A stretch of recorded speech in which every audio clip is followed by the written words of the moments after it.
दोस्तों नमस्कार। Motivator class में प्राचीन भारतीय इतिहास के वैदिक काल में आप सभी लोग का स्वागत है। देर न करते हुए हम आगे बढ़ते हैं दोस्तों। देखिए दोस्तों, 9वीं क्लास में जो है ऋग्वेद के तृतीय मंडल में गायत्री मंत्र का उल्लेख है। इसके रचनाकार विश्वामित्र हैं। यह सावित्री सूर्य देवता को समर्पित है। ऋग्वेद के 9वें मंडल के सभी 114 सूक्त सोम को समर्पित है। प्रारंभ में हम 3 वर्णों का उल्लेख पाते हैं: ब्राह्मण, क्षत्रिय, वैश्य। शुद्ध वर्ण का उल्लेख सर्वप्रथम ऋग्वेद के 10वें मंडल में पुरुष सूक्त में हुआ है। ऋग्वेद के मंत्रों का उच्चारण करके यज्ञ संपन्न कराने वाले पुरोहित को होता कहा जाता है। ऐतरेय तथा कौशितकी ऋग्वेद के 2 ब्राह्मण ग्रंथ हैं। ऐतरेय ब्राह्मण में सूनः सेप आख्यान का वर्णन मिलता है। यजुर्वेद में स्तोत्र एवं कर्मकांड वर्णित है। यह वेद गद्य एवं पद्य दोनों में है। यजुर्वेद के कर्मकांडों को संपन्न कराने वाले पुरोहित को अधार्वयु कहा जाता है। यजुर्वेद की 2 शाखाएं हैं: कृष्ण यजुर्वेद जो पद्य और गद्य दोनों में है, शुक्ल यजुर्वेद जो केवल पद्य में है। यजुर्वेद का अंतिम भाग ईशोपनिषद है, जिसका संबंध याज्ञिक अनुष्ठान से न होकर आध्यात्मिक चिंतन से है। शुक्ल यजुर्वेद में ब्राह्मण ग्रंथ कण्व तथा माध्यन्दिन है। शुक्ल यजुर्वेद की संहिताओं को वाजस्नेय संहिता भी कहा जाता है, क्योंकि वाजस्नेय के पुत्र याज्ञवल्क्य इसके दृष्टा थे। कृष्ण यजुर्वेद की मुख्य शाखाएं हैं: तैत्तिरीय, काठक, मैत्रायणी तथा कपिस्थल, शतपथ, ब्राह्मण। शुक्ल यजुर्वेद का ब्राह्मण ग्रंथ है। इसमें पुनर्जन्म का सिद्धांत, जल प्लावन तथा पुरूरवा उर्वशी आख्यान एवं पुरुष मेध का वर्णन है। साम का अर्थ है संगीत अथवा गान होता है।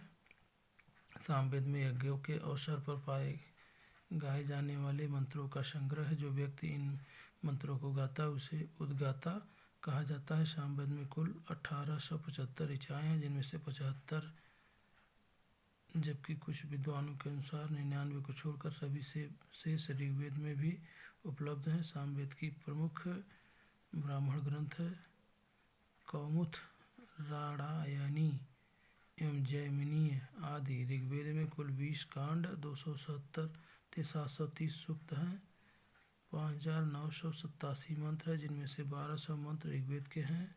अथर्ववेद के मंत्रों का उच्चारण करने वाले पुरोहित को ब्रह्मा कहा जाता है।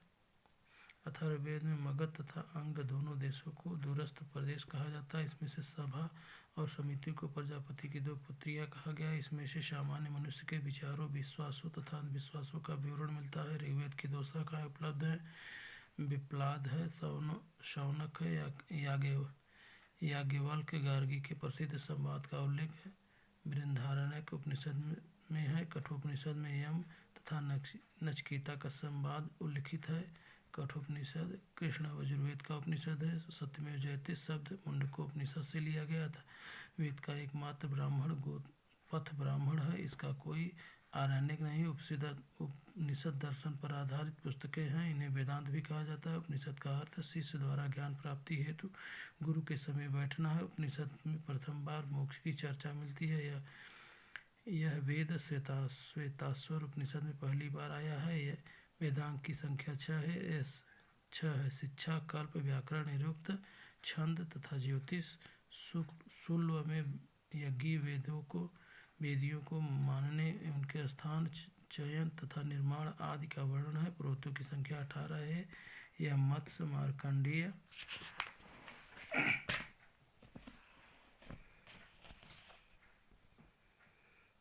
भविष्य, भागवत, ब्राह्मण, ब्रह्मार्थ, ब्रह्मा, वामन, वराह, विष्णु, वायु, अग्नि, नारद, पद्म, लिंग, गरुड़, कूर्म तथा स्कंद पुराण की रचना है। लोमहर्ष ऋषि इनके पुत्र उग्रश्रवा द्वारा की गई है। भविष्य में इसमें भविष्यतः काल शैली में कलयुग के राजाओं का विवरण मिलता है। हिंदू पौराणिक कक्षा के अनुसार समुद्र मंथन हेतु मथायनी के रूप में मंदराचल पर्वत तथा रस्सी के रूप में सर्पों के राजा वासुकी का प्रयोग किया गया है। इसमें विष्णु के कूर्मावतार धारण कर कूर्मांचल पर्वत को अपने ऊपर रखा तथा उन द्रुहा पुरु तथा तुर्वस को पंचवचन कहा गया है। जन के अधिपति को राजा कहा जाता है। कुल परिवार का स्वामी पिता अथवा बड़ा भाई होता है। ग्राम का मुखिया ग्रामणी तथा विष का मुखिया विस्पति कहलाता है। दशराग्य युद्ध का उल्लेख है ऋग्वेद में 7वें मंडल में मिलता है। इस युद्ध में प्रत्येक पक्ष में आर्य एवं अनार्य थे। युद्ध परसड़ी नदी आधुनिक रावी नदी के तट पर लड़ा गया। दशराग्य युद्ध में भारतों के राजा सुदास त्रिस्तु राजवंश तथा 10 राजाओं के एक संघ जिसमें पंचन तथा 5 लघु जनजातियां आलीन पख्त भलान सीवी तथा भीषणानी के राजा सम्मिलित के मध्य हुआ था। इस युद्ध में सुदास की विजय हुई। सुदास के पुरोहित वरिष्ठ थे। वैदिक युग में राजा भूमि का स्वामी नहीं था, वह प्रधान युद्ध में जन जन का नेता होता था। विदथ आर्यों की प्राचीन संस्था थी। ऋग्वेद में पुरोहित सेनानी तथा ग्रामणी का उल्लेख मिलता है। पुरोहित युद्ध के समय राजा के साथ जाता था। इस पर गुप्तचर तथा दूत नामक कर्मचारियों का भी उल्लेख मिलता है। ऋग्वेद में ऋग्वैदिक समाज की सबसे छोटी इकाई परिवार या कुल होती है।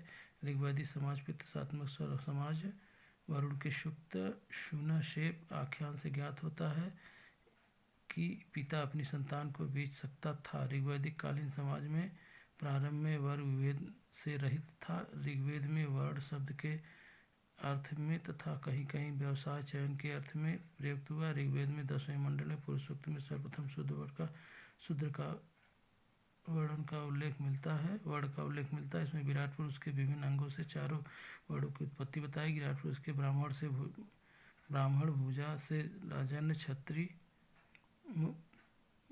मुख से ब्राह्मण भुजा से क्षत्रिय तथा जंघा से वैश्य तथा पैर से शूद्र उत्पन्न हुए। गोत्र शब्द का सर्वप्रथम उल्लेख हुआ है।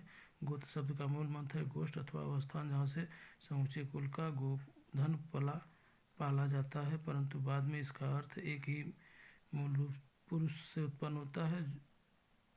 उत्पन्न लोगों का समुदाय हो गया है। गोत्र प्रथा की स्थापना उत्तर वैदिक काल में हुई। आर्य द्वारा को दिए गए विभिन्न नाम अब्राह्मण, वेदों को न मानने वाले, अयवजन, न यज्ञ न करने वाले, अनाश बिना नाक वाले, अदेयु, देवताओं को न मानने, अव्रत, वैदिक व्रतों का पालन न करने वाले को मृतक बोलने वाले होते हैं। दोस्तों इसके साथ हम लोग अगले वीडियो में फिर मुलाकात है। तब तक के लिए दोस्तों नमस्कार। लाइक करें, सब्सक्राइब करें, कमेंट करें।